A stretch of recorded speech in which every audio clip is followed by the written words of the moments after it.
Apa itu sistem endokrin? Sistem endokrin merupakan kelenjar yang mengirim hasil sekresinya sebagai pembawa pesan ke aliran darah, kemudian diterjemahkan menjadi suatu tindakan. Kelenjar endokrin memiliki dua tipe. Yang pertama, gland endokrin. Yang kedua, gland eksokrin. Gland endokrin adalah gland yang mensekresi hormonnya ke dalam darah, sedangkan gland eksokrin adalah gland yang mensekresi ke ductus permukaan tubuh seperti kulit serta organ internal.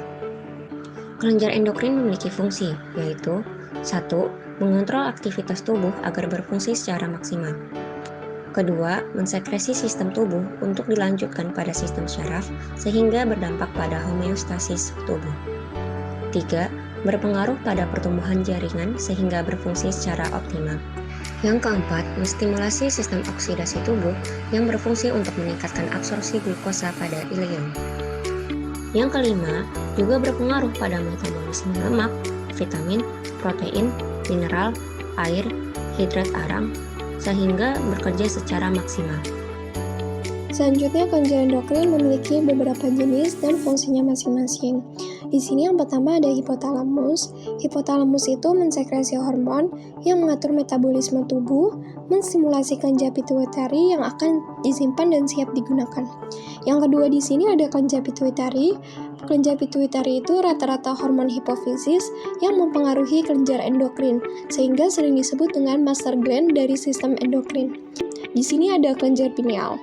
Kelenjar pinealnya itu menghasilkan hormon melatonin, terutama pada malam hari. Kelenjar pinealnya itu akan membantu menentukan siklus tidur, bangun tubuh melalui produksi melatonin. Lalu ada kelenjar tiroid. Di sini tuh berfungsi untuk mensekresi hormon tiroksin, triodotironin, serta kalsitonin. Hormon ini itu akan berpengaruh pada metabolisme sel, berpengaruh pertumbuhan serta perubahan tiroksin. Yang kelima, ada kelenjar paratiroid. Di sini tuh berfungsi mensekresi hormon. Para hormonnya itu akan mengatur pertukaran kalsium dan fosfor pada darah. Yang keenam, kelenjar timus. Kelenjar timus itu merupakan kelenjar yang bertanggung jawab dalam pertumbuhan manusia. Yang ketujuh ada pankreas. Pankreas itu berfungsi untuk mensekresi hormon insulin. Hormon insulinnya itu berperan dalam merubah gula menjadi glikogen. Yang kedelapan ada kelenjar suprarenalis. Hormon adrenal dan epinefrinnya itu berfungsi untuk meningkatkan denyut jantung, mengecilkan pembuluh darah dan kelenjar mukosa, menurunkan kerja otot polos trakea untuk melonggarkan pernafasan. Yang kesembilan ada kelenjar seks pada pria. Ini tuh berfungsi untuk memproduksi sperma, hormon androgen, juga testosteron yang berperan mensekresi sperma, mempengaruhi pertumbuhan dan perkembangan karakteristik seks sekunder pada pria. Testosteron itu berfungsi pada pertumbuhan remaja, proses spermatogenesis, berefek negatif pada sekresi LH. Yang ke-10 ada kelenjar seks wanita. Ovariumnya itu mensekresi hormon estrogen, hormon progesteron, serta ovum. Estrogen itu berfungsi untuk mensekresi pertumbuhan dan perkembangan endometrium, serta organ seks sekunder pada wanita. Peran progesteronnya itu sebagai pengatur pertumbuhan dan perkembangan plasenta, menghambat sekresi FSH, dan untuk melancarkan ASI. Jadi di sini terdapat study case, yang dimana study case-nya itu Tuan BG berusia 50 tahun didiagnosis dengan diabetes mellitus tipe 2 10 tahun yang lalu. Tuan BG harus mengkonsumsi insulin selama 2 tahun terakhir. Tuan BG juga memiliki riwayat kolesistektomi laparoskopi namun telah pulih tanpa adanya komplikasi. Akan tetapi kadar glukosa darahnya telah menunjukkan beberapa fluktuasi yang selama 24 jam terakhir.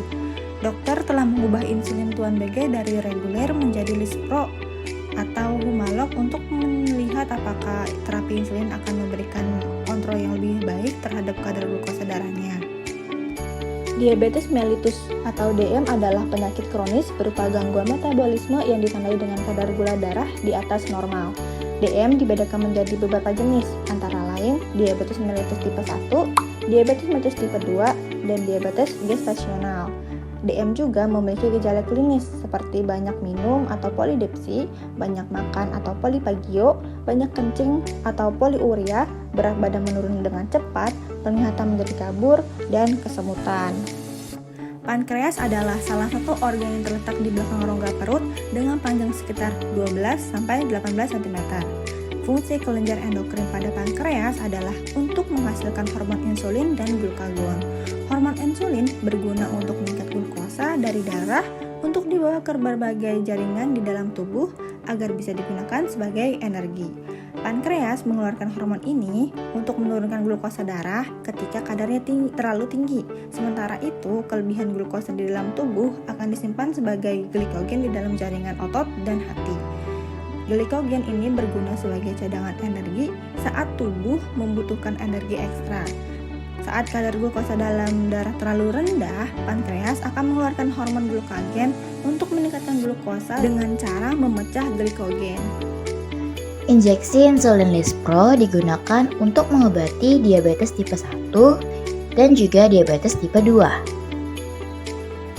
Suntikan insulin lispro menggantikan insulin yang biasanya diproduksi oleh tubuh, membantu memindahkan gula dari darah ke jaringan tubuh yang lainnya untuk energi. Mereka juga mencegah hati memproduksi lebih banyak gula. Insulin lispro bekerja secara cepat, yaitu mulai bekerja sekitar 15 menit setelah penyuntikan, mencapai puncaknya setelah 1 jam, serta bertahan selama 2 hingga 4 jam. Kontraindikasi dari penggunaan insulin lispro adalah pasien dengan resiko hipokalemia, misalnya menerima loop diuretik, gejala peringatan dini hipoglikemia, gangguan ginjal dan hati, serta kehamilan dan laktasi. Peringatan dalam penggunaan obat. Yang pertama, sebelum menggunakan insulin lispro, beritahu dokter atau apoteker Anda jika Anda alergi terhadap insulin lispro atau insulin lainnya, atau jika Anda memiliki alergi lain.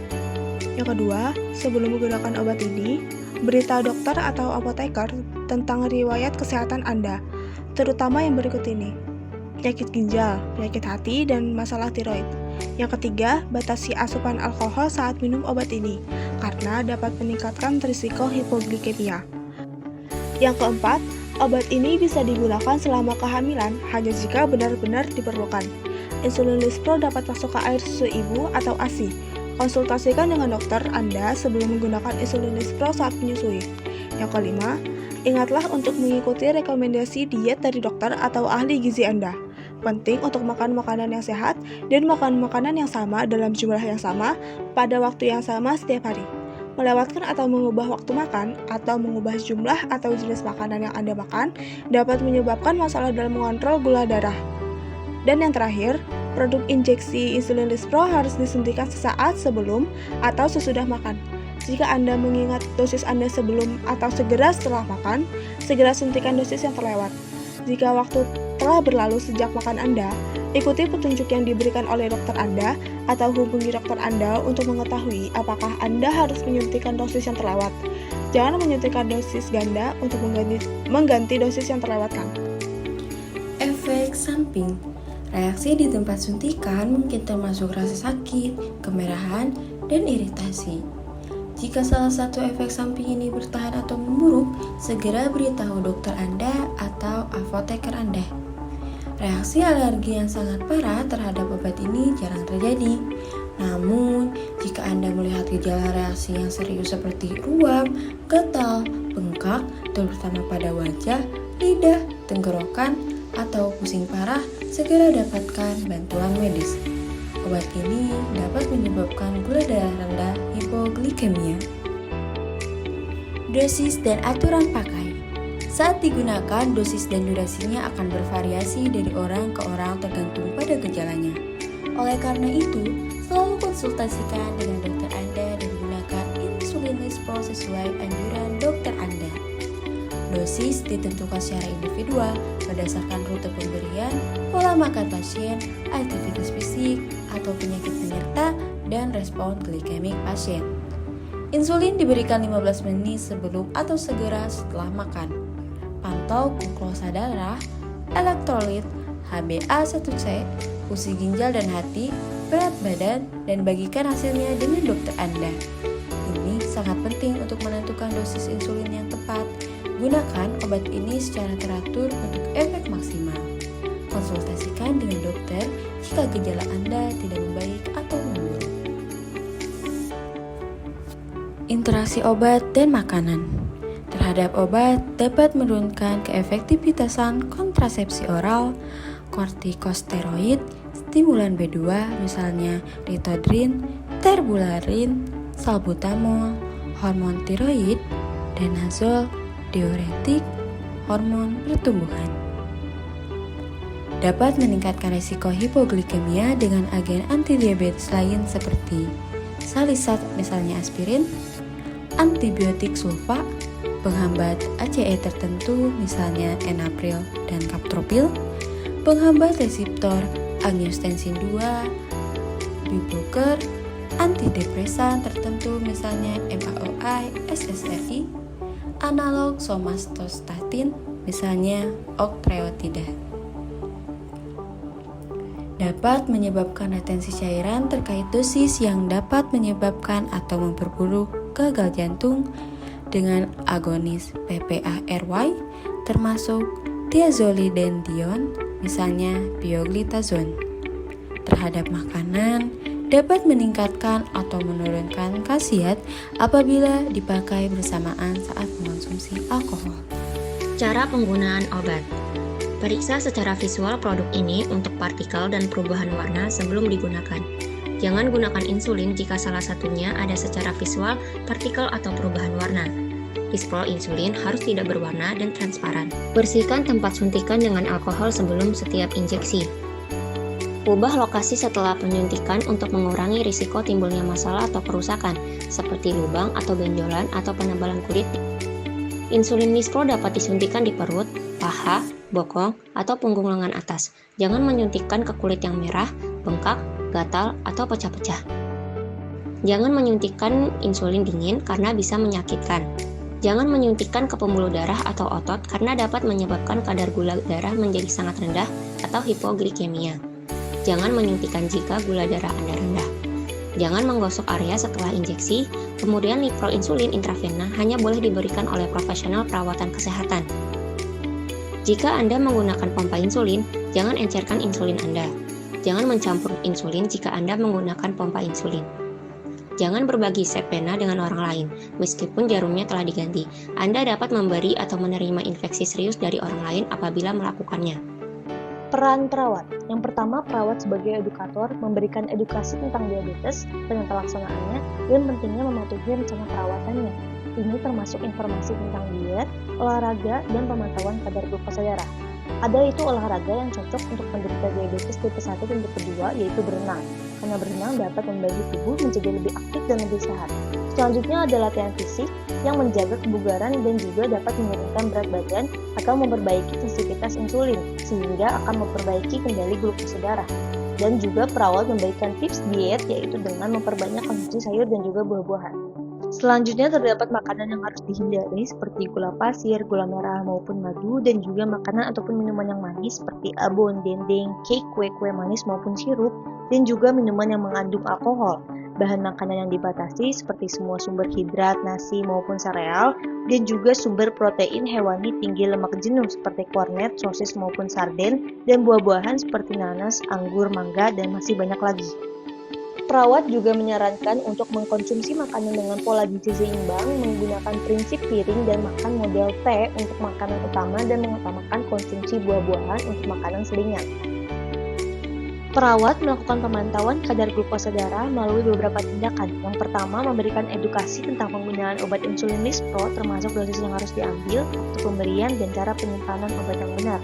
Yang kedua, mengamati dan mencatat efek samping yang mungkin terjadi seperti reaksi alergi, hipoglikemia, dan lipodistrofi di tempat penyuntikan. Yang ketiga, berkoordinasi dengan tim medis lainnya seperti dokter dan ahli gizi untuk memastikan bahwa pasien mendapatkan perawatan yang terintegrasi dan holistik. Dan yang keempat, memonitor kadar gula darah secara teratur untuk memastikan bahwa obat insulin lispro bekerja dengan efektif dengan mengendalikan kadar gula darah. Selanjutnya, hidup dengan penyakit kronis seperti diabetes dapat menjadi tantangan. Jadi, peran perawat dapat membantu dukungan emosional seperti memberikan dukungan kepada keluarga, dapat berupa simpati, empati, cinta, maupun kepercayaan.